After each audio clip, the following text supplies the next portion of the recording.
On Monday, Trump is expected to direct U.S. Trade Representative Robert Lighthizer to look into alleged Chinese violations of U.S. trade, including forced intellectual property transfers and patent thefts, according to senior administration officials who spoke Saturday. Trump informed Chinese President Xi Jinping Friday night of the upcoming memorandum, a senior administration official told CNN Friday. The move, which is not yet an official investigation, could lay the groundwork for one. Lighthizer will recommend whether an official investigation into trade practices is warranted. Should an investigation find wrongdoing, Trump could impose tariffs against Chinese imports, which would mark a significant escalation in his efforts to reshape the trade relationship between the world's two largest economies.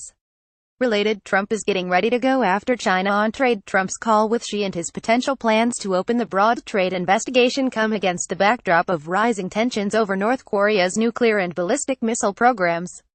Trump planned to launch the trade investigation more than a week ago, but he delayed the move in favor of securing China's support for expanded UN sanctions against North Korea, the senior administration official said.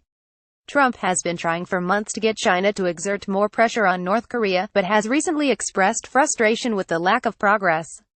The trade investigation could strain relations between the U.S. and China as the two countries wrestle with the unpredictable situation over North Korea.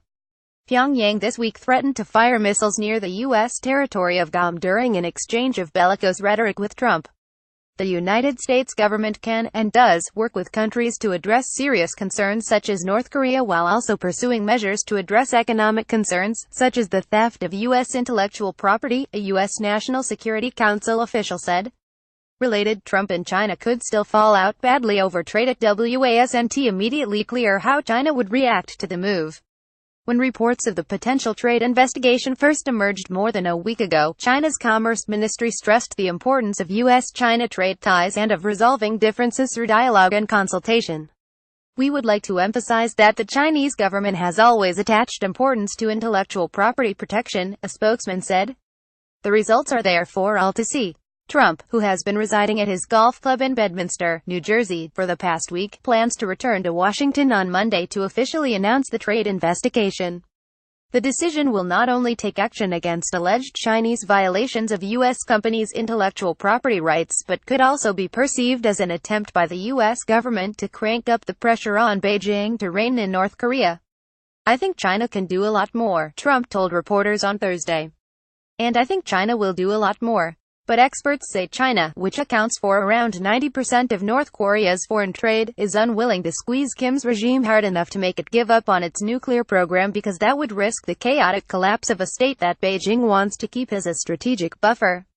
Related, 4 ways China could hurt North Korea's economy. The trade investigation is expected to be only one part of a multi-pronged push by the Trump administration to counter perceived Chinese trade abuses, which Trump frequently railed against as a candidate.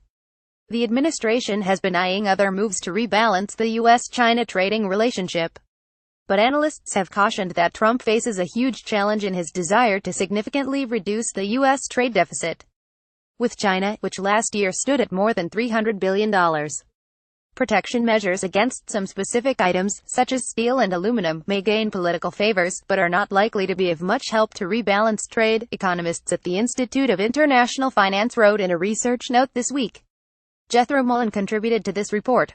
CNN Money, Washington. First published August 12, 2017, 3:32 a.m. ET.